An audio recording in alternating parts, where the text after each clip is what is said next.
नमस्कार दोस्तों। Modern Indian history का ये दूसरा वीडियो है। अगर आपकी ये पहली वीडियो है तो आप पार्ट 1 जरूर देखें। British East India Company Bengal के नवाब को हरा के बंगाल का टेक ओवर कर लेती है। यहाँ से ब्रिटिश के एक्सपेंशन धीरे धीरे पूरे इंडिया में बढ़ने लगता है।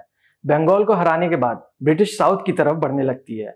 साउथ में दो प्रोमिनेंट एम्पायर रहते हैं, एक मैसूर जिसको हैदर अली और टीपू सुल्तान संभालते हैं, दूसरी तरफ मराठा एम्पायर। ब्रिटिश सबसे पहले मैसूर की तरफ बढ़ती है और उसे कैप्चर करने के लिए ब्रिटिश को काफी मेहनत और मुश्किलों का सामना करना पड़ता है।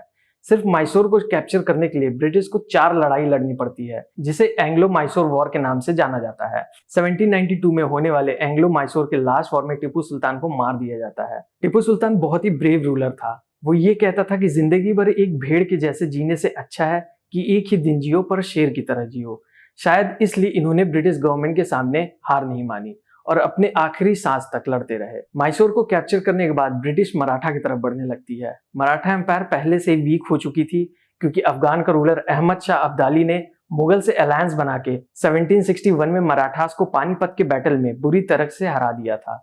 मराठा ने अपने सबसे अच्छे रूलर्स पानीपत के बैटल में खो दिए थे। मराठा एम्पायर टुकड़ों में डिवाइड हो गया था। ब्रिटिश इस मौके का फायदा उठा के मराठा को कैप्चर करने के लिए 3 लड़ाई लड़ी, जिसे एंग्लो मराठा वॉर के नाम से जाना जाता है। अब आप देख चुके हैं कि ब्रिटिश ने ईस्ट में बंगाल पे अपना कब्जा कर लिया है, फिर साउथ में मैसूर और मराठा।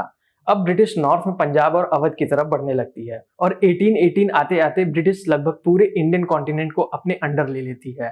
1818 से 1857 तक ब्रिटिश पूरे इंडियन कॉन्टिनेंट को एक स्ट्रक्चर वाइज चलाती है। आप देख सकते हैं कि कैसे एक ट्रेडिंग कंपनी धीरे धीरे करके पूरे इंडिया पे कैप्चर कर लेती है और जितने भी राजा और नवाब थे उन सबको पेंशन पे भेज देती है और डायरेक्ट उस एरिया का कंट्रोल ब्रिटिश ले लेती है। पॉलिसीज की बात करें तो ब्रिटिश कई ऐसी पॉलिसीज लाए जो कि ब्रिटिश के फेवर में थी, जैसे डॉक्ट्राइन ऑफ लैप्स, जिसमें किसी रूलर का अगर कोई नेचुरल हायर नहीं है तो वो किसी एडॉप्टेड चाइल्ड को नहीं ट्रांसफर कर सकता था और उस टेरिटरी को ब्रिटिश ओवरटेक कर लेती थी। इसका सबसे बड़ा एग्जाम्पल था झांसी का एनेक्सेशन, जिसको रूल करती थी रानी लक्ष्मीबाई।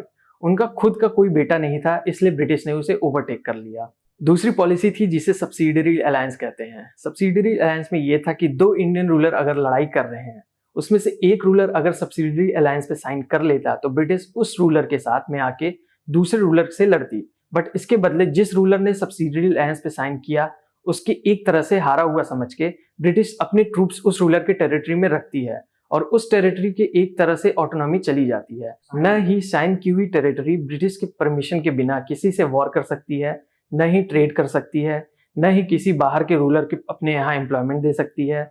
इन सभी चीजों के लिए उसे ब्रिटिश गवर्नमेंट की परमिशन लेनी पड़ती थी। एजुकेशन की बात करें तो ब्रिटिश के आते ही मिशनरीज स्कूल बनने लगे और उनका सिर्फ एक ही मकसद था कि वो वेस्टर्न एजुकेशन के इन्फ्लुएंस में आके इंडियंस अपने रिलीजन को भूल के क्रिश्चियनिटी अडॉप्ट कर लें और साथ में शायद उनका वेस्टर्न टेस्ट भी डेवलप हो जाए ताकि ब्रिटिशर्स के लिए रूल करना और भी आसान हो जाएगा। एम्प्लॉयमेंट की बात करें तो ब्रिटिश किसी भी इंडियंस को किसी भी डिपार्टमेंट में हाई पोस्ट पे नहीं रखती थी, क्योंकि उनका सोचना था कि एक इंडियन ब्रिटिश के एक्सपेंशन पॉलिसी को उतना वफादारी से नहीं हैंडल कर पाएगा जितना कि एक ब्रिटिश करेगा। फिर अगर हम रेलवे और टेलीग्राफ की बात करें तो ब्रिटिश रेलवे को इंडिया में 1853 में लाई। पहली ट्रेन मुंबई से थाने के लिए चलाई गई थी, बट ये रेलवे इंडियंस को ध्यान में रखकर नहीं लाया गया था। रेलवेज लाया सिर्फ इसलिए गया था ब्रिटिश जो भी सामान इंपोर्ट करती थी उसे पूरे इंडिया में कैसे पहुंचाया जाए।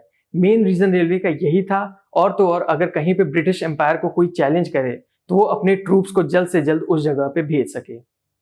बट आगे हम देखेंगे कि कैसे ये सारी चीजें इंडिया के फेवर में काम करने लगी और ब्रिटिश ये modern education system, railways, telegraphs नहीं लाते तो इंडियन शायद आज भी ब्रिटिश के अंदर में होते। अगर देखा जाए तो इंडिया के इंडिपेंडेंस का सबसे पहला स्टेप वो यहीं से स्टार्ट हुआ था। सबसे पहले जो इंडिया में रिफॉर्म की बात करते हैं, न सिर्फ सोशल इश्यूज बल्कि रिलीजियस इश्यूज पे भी, वो है राम मोहन रॉय। राम मोहन रॉय ये पहले इंसान है जिन्होंने सती प्रथा को बंद करने के लिए आवाज उठाई थी। उस टाइम पे इंडियंस ज्यादातर पिछड़ी सोच को लेके चलते थे। जैसे सती प्रथा को देखे तो पति के मरने के बाद पत्नी को भी जला दिया जाता था। मतलब अगर आप सोचे तो कैसा लगता है, इस चीज को राम मोहन रॉय ने खत्म किया। उन्होंने मॉडर्न एजुकेशन जो कि साइंटिफिक और रीजन पे डिपेंड करता है उसको बढ़ावा दिया और इंडिया के कास्ट सिस्टम और प्रीस्टली क्लास के खिलाफ खड़े हुए। इनके साथ एक नाम और जुड़ता है जो है ईश्वर चंद्र विद्यासागर, जो विडो रीमैरिज को लेके आवाज उठाई। पहले था कि जो औरतें विधवा हो जाती थी उनको किसी भी अच्छी चीजों से दूर रखा जाता था, उन्हें सफेद साड़ी दे दी जाती थी और उनको सिर्फ ये कहा जाता था कि वो अपनी बाकी जीवन सिर्फ इन लॉज की सेवा में निकालेंगे। इस चीज के खिलाफ ईश्वर चंद्र विद्यासागर खड़े हुए और एबॉलिश कराया। और 7 दिसंबर 1856 को सबसे पहला विडो रिमैरिज कराया गया। ऐसे ही और भी लोग थे जो इंडिया के कोने कोने में एजुकेशनल रिफॉर्म लाने की कोशिश कर रहे थे।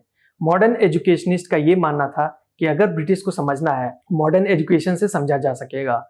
और लास्ट में यही हुआ। धीरे धीरे लोग ब्रिटिश के बारे में जानने लगे और समझने लगे।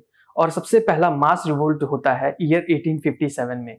इस पे एक मूवी भी बनाई जा चुकी है। ये इंडिया के इंडिपेंडेंस का पहला रिवोल्ट था जो बता दिया कि इंडियंस अब ब्रिटिश गवर्नमेंट को नहीं चाहती और इस चीज से आजाद होना चाहती है। फिलहाल वीडियो में इतना ही। आगे हम देखेंगे कि कैसे ब्रिटिश को इस रिवोल्ट से पहला झटका लगा और कैसे इस चीज से इंडिया इंडिपेंडेंस की तरफ बढ़ती है। धन्यवाद।